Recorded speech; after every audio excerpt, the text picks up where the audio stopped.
बच्चों, कैसे हैं आप। मैं आपके लिए फिर से वीडियो लेकर आई हूँ और आज हम पढ़ेंगे लोकतांत्रिक राजनीति जो हमारी बुक है उसके अंतर्गत अध्याय 2।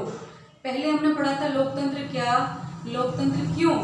आज हम पढ़ेंगे संविधान निर्माण अध्याय 2, संविधान निर्माण कि संविधान कैसे निर्माण हुआ था इसके बारे में जानेंगे। तो सबसे पहले आप अपनी बुक देखेंगे, उसके ऊपर ही नेल्सन मंडेला का पिक्चर है और उन्होंने कहा है कि मैं ऐसे श्वेत लोगों का विरोध करता हूं जो रंगभेद की नीति अपनाते हैं और ऐसे अश्वेत लोगों का भी विरोध करता हूं जो कि अपने प्रभुत्व की बात करते हैं गोरे लोगों पर। यानी तो फिर वो और ये दोनों बातें मैं ही करता हूं, अर्थात मैं एक ऐसी लोकतांत्रिक समान सरकार चाहता हूं जिसमें सभी लोग जो है बिना भेदभाव के रह सकें। यानी जहां वो अस्तित्व की पैरोकार कर रहे थे वहीं वो ये भी नहीं चाहते थे कि आगे चल के यही अश्वेत लोग जो है जो वहाँ गोरी सरकार जो अभी अपदस्थ हुई है उन लोगों का शोषण करे। यानी वो एक समानता की भावना का विचार लेकर आगे बढ़ने की बात कर रहे थे। तो आइए चलते हैं, हम देखते हैं। सबसे पहले पढ़ेंगे दक्षिण अफ्रीका के बारे में कि कैसे वहाँ पर संविधान का निर्माण हुआ। ये पढ़ना इसलिए जरूरी है कि जब कभी हम अपनी संविधान या सरकार की बात करते हैं तो हमें अन्य देशों के संविधान या सरकारों का भी तुलनात्मक अध्ययन करना चाहिए। चलिए तो देखते हैं। हमारा जो टॉपिक है आज का वो है दक्षिण अफ्रीका में लोकतांत्रिक संविधान। जैसे भारत में ये यूरोपीय लोग भारत में आए थे व्यापार करने के लिए, ठीक इसी प्रकार से दक्षिण अफ्रीका में भी यूरोपीय कंपनियां जो है व्यापार करने के लिए आई थी 17वीं और 18वीं सदी में। इन कंपनियों ने दक्षिण अफ्रीका को भी वैसे ही गुलाम बनाया जैसे भारत को गुलाम बनाया। और लेकिन वहाँ क्या हुआ, एक परिवर्तन ये हुआ, यहाँ से अंग्रेज लोग जो है रुकते नहीं थे, कुछ कर्मचारी लोग रहते थे, बाकी के लोग वापस इंग्लैंड चले जाते थे। लेकिन यहाँ उल्टा हुआ, भारत के उलट हुआ। यहाँ क्या हुआ, बहुत बड़ी संख्या में गोरे लोग जो है वहीं रहने लगे और उन्होंने वहाँ की स्थानीय जो शासन है उसको अपने हाथ में ले लिया और शासन करने लगे। और फिर उन्होंने जो अश्वेत चमड़ी के आधार पर जो विभेद वाली राजनीति अक्सर होती है, कभी जाति को लेकर कभी धर्म को लेकर, तो इसी प्रकार से उन्होंने रंग के आधार पर भेद करना शुरू किया। और अश्वेत लोग जो है जो वहाँ के स्थानीय निवासी थे वो 3/4 थे करीब, है ना, 3/4 थे वो। तो उन लोगों को अलग थलग कर रहा। दूसरा एक रंगीन चमड़ी उन्होंने बांटे, रंगीन चमड़ी वाले अलग थे यानी विभिन्न प्रकार के रंगों वाले, और कुछ भारतीय मूल के लोग भी वहां रहते थे। तो गोरा, काला, रंगीन चमड़ी और भारतीय मूल, 4 प्रकार के विभाजन उन्होंने रंगों के आधार पर किए थे, जाति और संप्रदाय के आधार पर ना करके। तो हमेशा अपने आप को, जैसा कि ब्रिटिशर्स ने भी किया, अपने आप को गोरा रंग वालों को वो श्रेष्ठ समझते थे, बाकी सभी को वो अपने आप से हीन समझते थे। लेकिन उनका जो क्रूर व्यवहार था वो खासकर अश्वेतों के लिए था, काले रंग के लोगों के लिए था। वो बहुत क्रूर बर्ताव करते थे उनके साथ। ना तो उन लोगों को होटलों में जाने के, है ना, स्विमिंग पूल, रेस्टोरेंट, सभी जगह सार्वजनिक जगह की जो भी जगह होती थी, इवन चर्च तक में जाने के लिए उन पर प्रतिबंध था। अलग नियम थे, गोरे लोगों के लिए अलग थे, उनके लिए अलग थे। तो इस तरह का भेदभावपूर्ण जो व्यवहार है वहीं के लोग जिनका वो देश था उनको कई वर्षों तक झेलना पड़ा। और कुछ समय बाद जो है कुछ जनता जब ज़्यादा अत्याचार बढ़ जाता है तो जो भारत में हुआ था वही वहाँ पर भी हुआ। और कुछ लोगों ने, कुछ अश्वेत लोगों ने और रंगीन चमड़ी वालों ने, भारतीय मूल के लोगों ने मिलकर एक संगठन बनाया और इस भेदभावपूर्ण नीति का विरोध करना शुरू किया और उसके लिए आंदोलन की एक रूपरेखा बनाई। और वो किसके बैनर तले किया उन्होंने 1950 से भारतीय मूल रंगीन अश्वेत संघर्ष का विरोध शुरू किया और ये अफ्रीकी नेशनल कांग्रेस के झंडे तले इन्होंने एक अफ्रीकी नेशनल कांग्रेस नाम का संगठन बनाया और उसमें जो है उसके तले उन्होंने अपना आंदोलन शुरू किया। जैसे भारत में नहीं हुआ था, भारतीय राष्ट्रीय कांग्रेस के नेतृत्व में हुआ था, वैसे ही वहां पर अफ्रीकी नेशनल कांग्रेस के नेतृत्व में उसके झंडे के नीचे ये विरोध प्रदर्शन और आंदोलन शुरू हुए।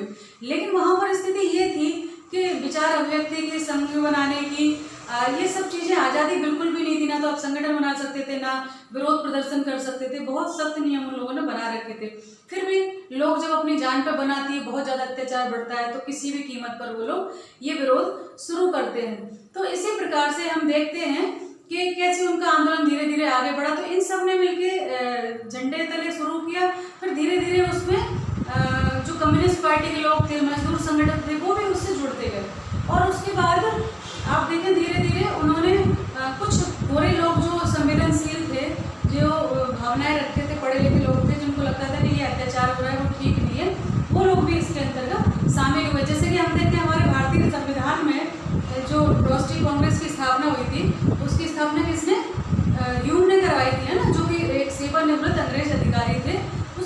से वहाँ भी कुछ बुरे लोग थे, उन लोगों ने जो है संवेदनशीलता का परिचय देते हुए और इस आंदोलन को शुरू करवाने में अपना योगदान दिया। जब संघर्ष चलता रहा तो कुछ समय बाद ये लगा अंग्रेजों को कि अब इन गोरों को जो यूरोपीय लोग थे, इनको ये लगा कि अब यहाँ टिक पाना मुश्किल है, या इनके साथ ये इतना व्यवहार जो है अब बदलना पड़ेगा। तो धीरे धीरे उन्होंने क्या किया कि अपने उसमें ढील देने शुरू की, है ना। अनेक देशों ने, जो आंदोलन हो रहा था उसके सपोर्ट में बहुत सारे देश के लोग आ गए थे और सभी दक्षिण अफ्रीका में जो शासक थे, गोरे शासक, उनकी निंदा कर रहे थे कि ये अमानवीय व्यवहार कर रहे हैं। परंतु इस गोरी सरकार ने कोई भी किसी की परवाह नहीं की और हजारों आंदोलनकारियों की जो है हत्या करवा दी। बहुत संघर्ष नरसंहार किया, फिर भी लोग मरते जा रहे थे। तब भी जैसे कि कुर्बानियाँ देनी पड़ती स्वतंत्रता के लिए, वहाँ भी ऐसा हुआ। तो उसके बाद कुछ समय बाद राजनीतिक दलों, संगठनों और मीडिया पर प्रतिबंध हटा लिया। जब उनको लगा कि अब ये संभव नहीं है, बहुत विरोध बढ़ता जा रहा है, तो धीरे धीरे उन्होंने छूट देनी शुरू की, जैसे भारत में भी हुआ था, है ना। धीरे धीरे छूट देनी शुरू की तो राजनीतिक संगठन, राजनीतिक दल, मीडिया, इन सब पर से प्रतिबंध हटा तो लोग व्यापक स्तर पर अपनी अभिव्यक्ति देने लगे। और अंत में जो है ऐतिहासिक दिन आया और 26 अप्रैल 1994 को जो है नेल्सन मंडेला को रिहा कर दिया गया और जो है दक्षिण अफ्रीका पर से भी गोरे लोगों की सरकार का अंत हुआ। जो नेल्सन मंडेला थे वो दक्षिण अफ्रीका के पहले राष्ट्रपति भी रहे, काफ़ी लंबे समय तक वो वहाँ रहे और उनको शांति दूत की संज्ञा दी जाती है। इन्होंने 1964 ये जो आंदोलन कर रहे थे तो 1964 में मंडेला को जो है गिरफ्तार करके जेल में डाल दिया था। बहुत खतरनाक एक जेल है जिसका रुपये में ऐसे कुछ नाम है, वहाँ पर इनको बंद रखा, है ना। तो काफ़ी संघर्ष इन्होंने किया और 1964 से ये बंद रहे। 26 अप्रैल 94 को ये रिहा हुए। लगभग 28 वर्ष बाद ये बाहर आए और दक्षिण अफ्रीका जो है स्वतंत्रता की दिशा में आगे बढ़ा। और अगला एक हम देखेंगे पॉइंट, नए संविधान की ओर। नए संविधान की ओर। अब ये स्वतंत्र तो हो गए पर ये अपने कैसे चलाएंगे, इस पर काम होना शुरू किया और लगभग 2 वर्ष की बहस के बाद यहाँ पर संविधान बना। और कहा जाता है कि दुनिया का ऐसा लोकतांत्रिक संविधान अभी तक नहीं बना है। जिस सरकार को जो है उसके रूप में जाना जाता था, एक तानाशाह सरकार, क्रूर सरकार के, अलोकतांत्रिक सरकार के रूप में जाना जाता था, वहीं अब वहाँ पर एक बहुत ही लोकतांत्रिक सरकार के रूप में दक्षिण अफ्रीका को उदाहरण दिया जाता है। वहाँ का संविधान सबसे ज़्यादा लोकतांत्रिक संविधान है। शायद इसीलिए इसको पढ़ने के लिए हमको भी जो है इसको पढ़ना शायद आवश्यक समझा, इसीलिए इस चैप्टर, इस टॉपिक को पहले डाला। तो इस तरह से हम देखते हैं।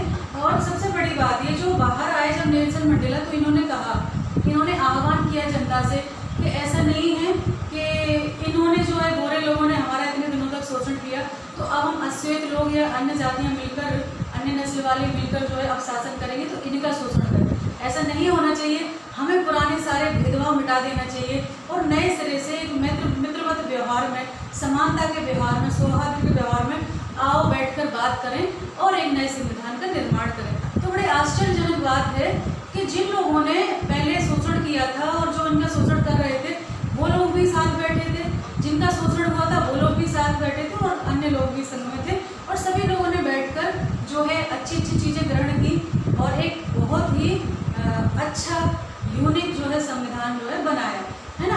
तो इसमें नेल्सन मंडेला की बहुत बड़ी भूमिका थी। वो बहुत उदार हृदय थे और उन्होंने विश्व शांति के लिए एक संदेश दिया और उन्हें इसके लिए पुरस्कृत भी किया गया था। और फिर से हम उन्हीं के शब्दों में कहेंगे कि ऐतिहासिक रूप से जब ये स्वतंत्र हुआ और संविधान बनने लगा तो उन्होंने कहा था ऐतिहासिक रूप से दो आपस के दुश्मन जो थे पहले, वो सारे विभेद मिलाकर एक साथ बैठ गए हैं। और मैं ऐसी आशा करता हूं कि आगे भी दक्षिण अफ्रीका के लोग इसी भाव से आगे काम करेंगे और भेदभाव को बुलाकर एक समानता वाला समाज का जो है निर्माण करेंगे, लोकतांत्रिक सरकार का निर्माण करेंगे। तो इस प्रकार से ये हम देखें कि संविधान का निर्माण वहाँ हुआ और 2 वर्ष बाद और बहुत ही लोकतंत्र समय। तो ये हमारा अभी दक्षिण अफ्रीका के बारे में हमने जाना कि वहाँ क्या घटना थी। कल इसके आगे हम पढ़ेंगे कि कैसे भारतीय संविधान का निर्माण हुआ। चूँकि हम भारतीय संविधान आगे निर्माण की बात करने जा रहे हैं तो उससे पहले हमें अपने जैसे ही या अपने से भी अच्छे जो देश के संविधान है उसकी हमें चर्चा करना आवश्यक था, तो हमने की। सब ध्यान रखना और एक बात याद रखें, अभी आप लोगों की तरफ से एक वो आ रही है रिक्वेस्ट कि मैडम क्वेश्चन भी तैयार करवाएं। तो इसी क्रम में मैंने टेस्ट सीरीज भी शुरू कर रही हूँ। और जब भी कोई वीडियो बना करेगा, जैसे कि अपना भाग ये संविधान निर्माण है, इसका आज पहला भाग बन रहा है, इसका जब अंतिम भाग बनेगा तो उसके अंतिम भाग के नीचे डिस्क्रिप्शन में आपको लिंक मिलेगी टेस्ट पेपर की, ठीक है। तो आप उसको ध्यान से देखें और सारे वीडियो क्रम से देखने के लिए आप उसको सब्सक्राइब कर लें चैनल को, जिससे जैसे ही कोई वीडियो डलती है आप उसको तुरंत देख पाएंगे। तो ऐसा नहीं होगा कि कभी ऐसा हो कि आपके पास शेयर ना कर पाए आपके शिक्षक, या मैं अपने शिक्षक तक शेयर न कर पाऊँ, तो आप तक ये वीडियो ना पहुँचे और आप उस टेस्ट से वंचित रह जाएं। हम पढ़ रहे हैं बहुत पढ़ रहे हैं, लेकिन हम जब तक अपना जो है परीक्षा नहीं देंगे तब तक हम कैसे आकलन करेंगे, जब तक मूल्यांकन नहीं होगा कि आप कितना समझ रहे हैं और हमें प्रश्न कैसे लिखना चाहिए, इस पर भी हम चर्चा करेंगे, ठीक है। ध्यान रखिए, पढ़ाई करते रहिए, सारे वीडियो देखना ध्यान से। कई बार बच्चे ऐसे कहते हैं मैडम ये समझ में नहीं आया, तो क्या होता है, पार्ट में बना रही हूँ मैं, 1 2 3 पार्ट या 4 पार्ट भी हो जाते हैं। तो जब तक आप 1 से लेकर 4 पार्ट तक नहीं देखेंगे तब तक आपको समझ में नहीं आएगा। तो इसलिए आप एक काम करें कि उस वीडियो के सारे पार्ट देखें। जब कभी आपके पास दूसरा या तीसरा भाग हाथ लगा तो आप पहले भाग को भी ढूंढें, उस पर यूट्यूब पे जो लक्ष्य वेदिका है उस पर सर्च करें उस नाम से, उसी का भाग 1 ढूंढें या 2 ढूंढें, जो भी आपको चाहिए हो, तो वो आ जाएगा, उसको देखें और क्रम से सारे वीडियो का जब अध्ययन कर लें पूरे अध्याय का, तब आप मेरे से पूछें कि मैडम ये समझ में नहीं आया है। और साथ ही मैं क्वेश्चन पेपर तो रखूँगी सही, अब इसके बाद तो फिर आप वो टेस्ट दें और अपना आकलन खुद दें। आप उस टेस्ट के साथ साथ आप अपना नंबर दे देना, जिससे मैं व्हाट्सअप नंबर, जिससे मैं आपका रिजल्ट जो है वहाँ सेंड कर पाऊँ, ठीक है। तो इसके साथ ही वीडियो समाप्त करती हूँ। सभी ध्यान रखना।